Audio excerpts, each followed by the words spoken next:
ಸುವರ್ಣ ವಾಹಿನಿಯಲ್ಲಿ ಪ್ರಸಾರವಾಗುತ್ತಿರುವ ಧಾರಾವಾಹಿಗಳ ಪೈಕಿ ಆಸೆ ಧಾರಾವಾಹಿಯು ಒಂದು. ಸ್ಯಾಂಡಲ್ವುಡ್ನ ಜನಪ್ರಿಯ ನಟ ರಮೇಶ್ ಅರವಿಂದ್ ಅವರ ನಿರ್ಮಾಣದಲ್ಲಿ ಪ್ರಸಾರವಾಗುತ್ತಿರುವ ಈ ಧಾರಾವಾಹಿಯಲ್ಲಿ ನಾಯಕ ಸೂರ್ಯನಾಗಿ ನೀನಾದ್ ಅರೀತ್ಸ್ ನಟಿಸುತ್ತಿದ್ದರೆ, ನಾಯಕಿ ಮೀನಾಳಾಗಿ ಬಣ್ಣ ಹಚ್ಚುತ್ತಿದ್ದಾರೆ ನಟಿ ಪ್ರಿಯಾಂಕಾ. ಇದರ ಹೊರತಾಗಿ ಉಳಿದೆಲ್ಲ ಪಾತ್ರಗಳು ಕಿರುತೆರೆ ವೀಕ್ಷಕರ ಮನ ಸೆಳೆದಿದೆ. ಆಸೆ ಧಾರಾವಾಹಿಯಲ್ಲಿ ನಾಯಕ ಸೂರ್ಯನ ಅಣ್ಣ ಮನೋಜ್ನ ಹೆಂಡತಿ ರೋಹಿಣಿ ಆಗಿ ನಟಿಸುತ್ತಿರುವ ನಟಿಯ ಹೆಸರು ಅಮೃತಾ ರಾಮಮೂರ್ತಿ. ಮುದ್ದಾದ ನಟನೆಯ ಮೂಲಕ ಕಿರುತೆರೆ ವೀಕ್ಷಕರ ಮನ ಸೆಳೆಯುತ್ತಿರುವ ಅಮೃತಾ ರಾಮಮೂರ್ತಿ ಆಸೆ ಧಾರಾವಾಹಿ ಶುರುವಾದಾಗ ರೋಹಿಣಿಯಾಗಿ ಕಾಣಿಸಿಕೊಂಡವರಲ್ಲ.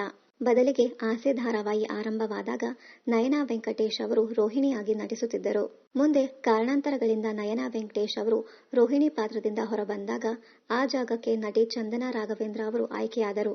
ಒಂದಷ್ಟು ಸಂಚಿಕೆಗಳ ನಂತರ ಚಂದನಾ ಅವರು ಕೂಡ ಆಸೆ ಧಾರಾವಾಹಿಯಿಂದ ರೋಹಿಣಿ ಪಾತ್ರದಿಂದ ಹೊರಬರಬೇಕಾಯಿತು.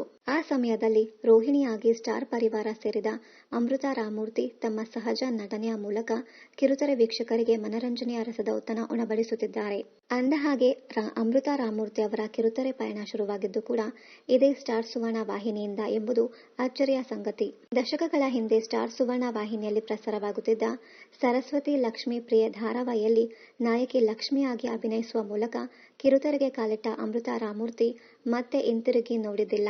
ನಂತರ ಜೀ ಕನ್ನಡ ವಾಹಿನಿಯಲ್ಲಿ ಪ್ರಸಾರವಾಗುತ್ತಿದ್ದ ಮೇಘ ಮಯೂರಿ ಧಾರಾವಾಹಿಯಲ್ಲಿ ಮಯೂರಿಯ ಪಾತ್ರಕ್ಕೆ ಜೀವ ತುಂಬಿ ಸೈ ಎನಿಸಿಕೊಂಡ ಈಕೆ ನಂತರ ಬದಲಾದದ್ದು ಐಶ್ವರ್ಯಳಾಗಿ. ಜೀ ಕನ್ನಡ ವಾಹಿನಿಯಲ್ಲಿ ಪ್ರಸಾರವಾಗುತ್ತಿದ್ದ ಮಿಸ್ಟರ್ ಅಂಡ್ ಮಿಸೆಸ್ ರಂಗೇಗೌಡ ಧಾರಾವಾಹಿಯಲ್ಲಿ ಐಶ್ವರ್ಯಳಾಗಿ ಈಕೆ ನಟಿಸಿದ್ದರು. ಮುಂದೆ ಇದೇ ಧಾರಾವಾಹಿಯಲ್ಲಿ ನಾಯಕ ರಂಗೇಗೌಡನಾಗಿ ನಟಿಸಿದ್ದ ರಘುಗೌಡ ಅವರನ್ನ ಈಕೆ ಪ್ರೀತಿಸಿ ವಿವಾಹವಾಗಿದ್ದು, ರೀಲ್ನಲ್ಲಿ ಮಾತ್ರವಲ್ಲದೆ ರಿಯಲ್ ಲೈಫ್ನಲ್ಲಿಯೂ ಈ ಜೋಡಿ ಒಂದಾಗಿದ್ದಾರೆ. ಅಷ್ಟೇ ಅಲ್ಲದೆ ಈ ಜೋಡಿಗೆ ಧೃತಿ ಎಂಬ ಹೆಸರಿನ ಮುದ್ದು ಮಗಳಿರುವುದು ಕಿರುತೆರೆ ವೀಕ್ಷಕರಿಗೆ ತಿಳಿದೇ ಇದೆ.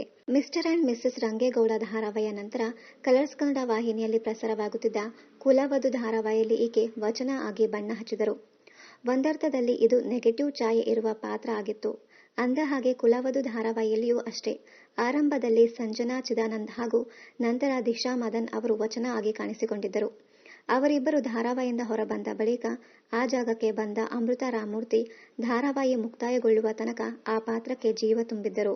ಕುಲವಧು ಧಾರಾವಾಹಿಯ ನಂತರ ಉದಯ ವಾಹಿನಿಯಲ್ಲಿ ಪ್ರಸಾರವಾಗುತ್ತಿದ್ದ ಕಸ್ತೂರಿ ನಿವಾಸ ಧಾರಾವಾಹಿಯಲ್ಲಿ ನಾಯಕಿ ಮೃದುಲಾ ಆಗಿ ಈಕೆ ಬಣ್ಣ ಹಚ್ಚಿದರು. ನಂತರ ಆ ಧಾರಾವಾಹಿಯಿಂದ ಹೊರಬರಬೇಕಾದ ಅನಿವಾರ್ಯತೆ ಬಂದಾಗ ಪಾತ್ರದ ಬದಲಾವಣೆಯಾಗದೆ ಪಾತ್ರವನ್ನೇ ಕೊನೆಗೊಳಿಸಿದ್ದರು. ನಂತರ ಮಗಳ ಸಲುವಾಗಿ ನಟನೆಯಿಂದ 2 ವರ್ಷಗಳ ಕಾಲ ಬ್ರೇಕ್ ಪಡೆದುಕೊಂಡಿದ್ದ ಈಕೆ ಕೆಂಡ ಸಂಪಿಗೆ ಧಾರಾವಾಹಿಯ ಸಾಧನಳಾಗಿ ಕಿರುತೆರೆಗೆ ಕಂಬ್ಯಾಕ್ ಆಗಿದ್ದರು. ಸಾಧನಾ ಎಂಬ ಖಳನಾಯಕಿಯಾಗಿ ಕಿರುತೆರೆಯತ್ತ ಮುಖ ಮಾಡಿದ ಅಮೃತಾ ರಾಮಮೂರ್ತಿ ನೆಗೆಟಿವ್ ಪಾತ್ರದ ಮೂಲಕವೂ ಕಿರುತೆರೆ ವೀಕ್ಷಕರ ಮನ ಸೆಳೆದರು. ಇದೀಗ ರೋಹಿಣಿಯಾಗಿ ಅಭಿನಯಿಸುತ್ತಿರುವ ಈಕೆ ತೆಲುಗಿನ ಪುಟ್ಟಂಚಿ ಪಟ್ಟುಚೀರ ಗೌರಂ ಧಾರಾವಾಹಿಗಳಲ್ಲಿ ನಟಿಸುವ ಮೂಲಕ ಪರಭಾಷೆಯ ಕಿರುತೆರೆಯಲ್ಲಿ ನಟನಾ ಕಂಪನ್ನ ಪಸರಿಸಿದ್ದಾರೆ. ಇನ್ನಷ್ಟು ಕನ್ನಡ ಧಾರಾವಾಹಿ, ಸಿನಿಮಾ ಹಾಗೂ ಇನ್ನಿತರ ನ್ಯೂಸ್ ಅಪ್ಡೇಟ್ಸ್ಗಾಗಿ ಚಾನೆಲ್ ಅನ್ನ ಸಬ್ಸ್ಕ್ರೈಬ್ ಮಾಡಿ. Thank you.